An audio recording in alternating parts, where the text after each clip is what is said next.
My father sued my sister for my mom's house. We're devastated, and you won't believe how this story ends. Let me tell you. A bit of a backstory. My parents got divorced 33 years ago. Oh, and at the time, they both owned several houses. When they separated their assets, my mother got the home she lives in now, and my father got the home he lives in now. But he tried to still take the home she lives in by not paying the mortgage payments and not telling her he has not paid it. Had it not been for my godfather loaning my mother the money to get the payment up to date, my father would have put my mother and his 3 kids on the street. Fast forward 28 years later. My father owned his own business and he was looking for someone to buy it, and so my sister offered to buy it from him. They agreed on a price and signed the contract. Now, here's the rub. The business was actually a business that was losing customers because it's a dying industry, and my father never told my sister that. My sister is one of the hardest workers I know, and she put everything she had into this business, and nothing she was doing is working. And that wasn't because she wasn't doing the right thing.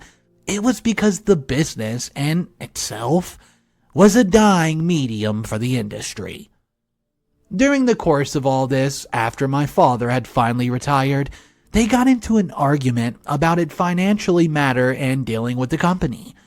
And my father was completely disrespectful in the way he handled it towards my sister. And he did that in front of her employees. My sister dropped talking to him at that point.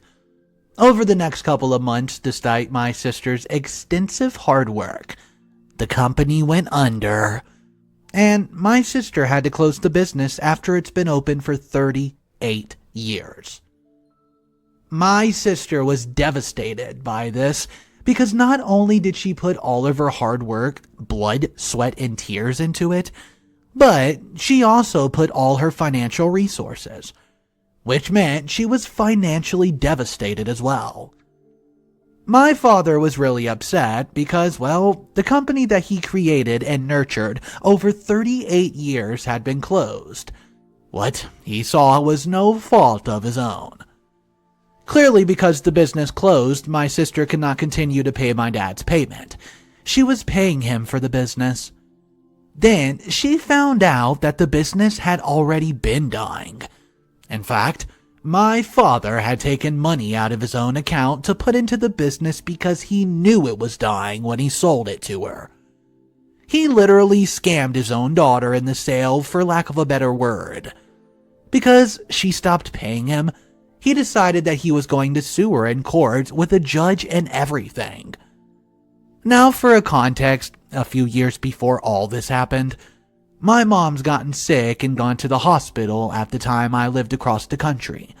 And my brother lived across the country also, and the only one who lived in the same state was my sister. My mother was afraid that if something happened to her, we would not get the house, so she put the house in my sister's name since my sister lived the closest. Oh yeah, the house was still in my mother's name as well, but my sister's name was added to it. After my mom got out of the hospital, she never got around to changing it. So, when my father started threatening to sue my sister, went through her assets, and realized that my mother's house was still in her name, and switched it back over to just my mom. In our state, however, we have a law that if you think someone fraudulently switches an asset out of their name in order to avoid being sued for it, you can sue them for that asset still, and it's up for them to prove it's not fraudulent. So, when my father decided to sue my sister, he added my mother's house on the lawsuit as one of the things he wanted. He did not sue my sister for the house that she owns in her name, with her husband in a whole nother city. He sued her for a house she wasn't living in over 25 years, and a house that she's not put any money into ever in her life. Now, when he first filed the suit, I thought he was just trying to force my sister to talk to him, Because, well, I could not imagine any parent, let alone my parents, actually suing their child. But he actually went through with it. He initially told me that he was suing for my mother's house because the lawyer told him he had to sue for all her assets. And since my mother's house had been in her name, he had to sue for that as well as her house. But then I found out he wasn't suing her for her house. He was suing her only for my mother's house.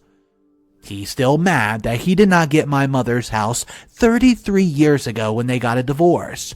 So mad that he lost it in the case, he decided to go after her house the first chance he got. And this was it, 33 years later. The even more messed up thing is, when I found out he was going after my mother's house, I myself told him this. If you go through with this lawsuit and you win my mother's house and you take her house away from her, I will never forgive you and I will never talk to you again. You will lose me and you will lose all meaning of your grandchild. Your only grandchild, so you need to think about whether or not this is worth it to you. And guess what? He still went through with it. He still went through with it knowing that he would not only lose my sister but me as well. He filed this lawsuit 5 years ago and they just got through going to court. So for the last 5 years, he's forced his daughter, his princess, his baby girl, to suffer under the weight of knowing that her father A screwed her over, B was putting money back before her, and C apparently felt no real remorse or sadness hurting his own child. Emotionally, mentally, and financially. The worst part is, he did not just teach her that, he taught all 3 of his kids in this one act. He did all this because he thinks that even though he gets everything in the divorce, with the exception of primary custody of kids and that one house, that he's entitled to take my mom's home after 33 years of her living there, putting all her time and energy into making it a home for us kids, and putting her own money into improving it, and her paying off the mortgage on her own as a single mother, while raising 3 teenage children on what would be considered poverty wages today. He hasn't put a dime into that property since 1988, and yet he somehow feels he's entitled to take it away, without even caring about the damage it would do to his own children. And you know how some people have some idea in their head that it's okay to mistreat your kid if they're not your biological kids, like stepchild or foster child or an adoptive child. Which I think is disgusting in its own right, but there are people out there who actually believe that. So for those out there who actually believe that it's okay to mistreat your child if they're not bio child, I say this. It's not like we're like his stepchildren or foster children or children he adopted, or any other random crazy excuse that some people could justify. We were his biological flesh and blood, and there's no denying it, well, because we look very similar to him and his family. I just can't stop thinking what kind of sick duck sues their own child. Okay, here's an update. A lot of people here have said that my sister needed to do her due diligence in examining the business. My sister did examine all the business records for the last 10 years, and she had a lawyer go over the contract with a fine-tooth comb. It wasn't a matter of her not doing her due diligence. It was a matter of the business records that she was given were very different from the business records that held the actual information necessary. For a lack of better words, we would say, he covered the books. And for those wondering the outcome, she actually did file a countersuit for him selling her a business that was unviable. She was able to prove in court that the business was failing before he sold it to her, and that the equipment he sold her was equipment that he bought 20 years ago, and was no longer usable when it came to technology of today. Also, I was pretty sure that no jury worth their salt would give him a house that my sister never put a dime in, and hadn't lived there for 25 years. especially when he hasn't going after any of her other assets. And guess what? I was right. When they got to court, my sister told the judge and the jury that she did not want anything from him in her countersuit. She didn't want money. He didn't want anything from him, but this is to be over with now. He told the court and the jury, but he just wanted my mother's house in lieu of the $300,000 my sister owed him for the business. My father lost his lawsuit. My sister won her lawsuit and was given $0, and that's what she asked for. So he permanently lost one daughter, and the other one, myself, is seriously questioning whether or not I want to talk to him ever again. Over the last 10 years, I've maintained a relationship with my father. Not because it's what he wanted, but because it's what I wanted. Now, I just don't know if that's something I want to do anymore. I don't know if I want to be around that kind of person that could sue his own child. Alright, update 2. First of all, I want to thank everybody for their comments and their concerns regarding this. You take time out of your day to give me your opinion, and I truly appreciate it. For those of you wondering, I did try to have a relationship with my father to some extent again, after telling him exactly how I felt about what he did, and making it clear to him that those were my feelings and they weren't going to change. Unfortunately, my father is my father, and I ended up not being able to put aside what he's done from who he is. Because at the end of the day, what he had done is a direct result of who he is. So I've stopped talking to him for the time being. Ironically, the thing that got me there was an argument over lettuce. Basically, he wanted to give me lettuce that I would never use, and I repeatedly told him I would never use it. But he kept insisting that I come over and get it. At the end of the day, I basically realized that at my emotional state right now, even if I wanted to have a relationship with him, I can't. I'm too angry, hurt, and disgusted by what he did. I'm a person who used to believe that family was everything. I don't anymore because of his actions, and that is devastating to me, so I just believe that right now, I'm better off not talking to him. I want to thank you again for your kind words and your caring concern. Hey guys, so this story was wild. Can you believe a father would do that to his own flesh and blood? Guys, have you known anyone that's been in a similar situation? Let me know in the comment section down below. Share your stories and thoughts. I was actually reading the comments on the original thread, and this one person said, have your sister look up fraud in the inducement in her state. She could countersue your father for misleading her about the business and its probability of success. Alright, so there's that at least, guys. Hopefully this has a good ending. I'm going to update if there's an update for this story. Our final story of the day, though, is called, Wait, you are our guide? But you're a girl. These two people refuse to go out because they realize their leader of the trip is a female. If you're new to the channel, smash that subscribe button, smash that like button, and let's jump into story number 2. I'm a freelance hiking and snowmobile guide on the island of Svalbard, Norwegian Arctic, and have to deal with all sorts of people on a day-to-day basis. I'm not super sure if this guy still qualifies as an entitled dad, since his son must have been at least 40. But here we go. A few months ago, I was guiding a trip by myself.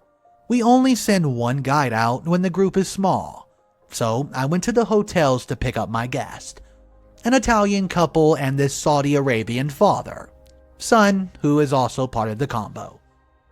I walked into their hotel, introduced myself, and got everybody to sit in the car. When entitled dad opened the passenger seat door, sat down and looked at me confused. Oh, sorry, this is your seat, right?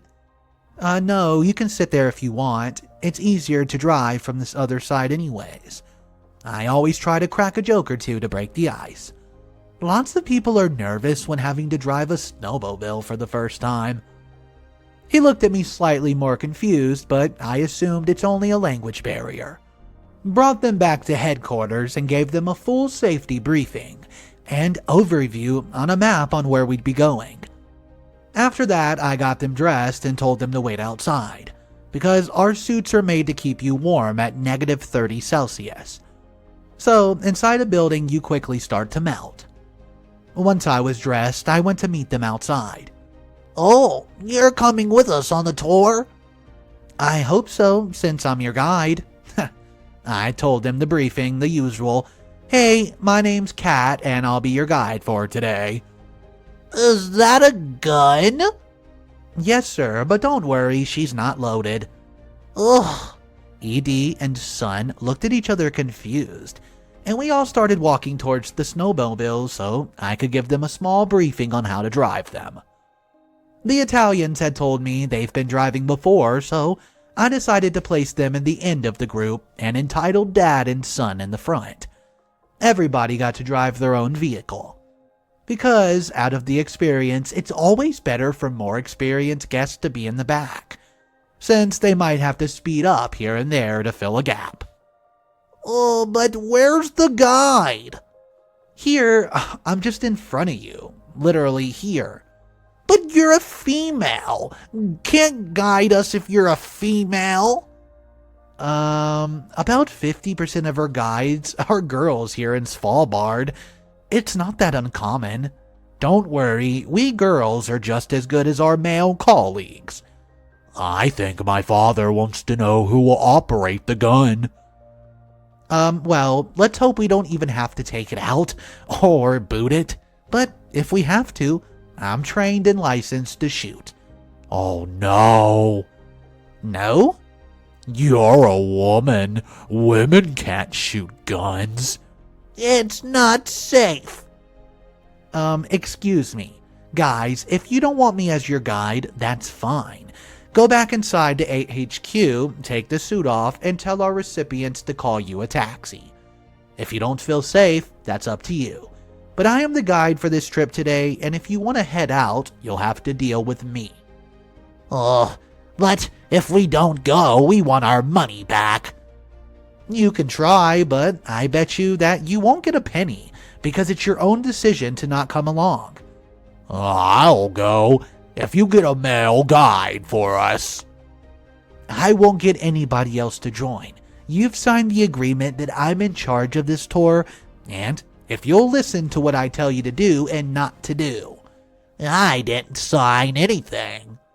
Yes, about 15 minutes ago before you got dressed. I saw you sign it. Entitled father then walks back inside the HQ.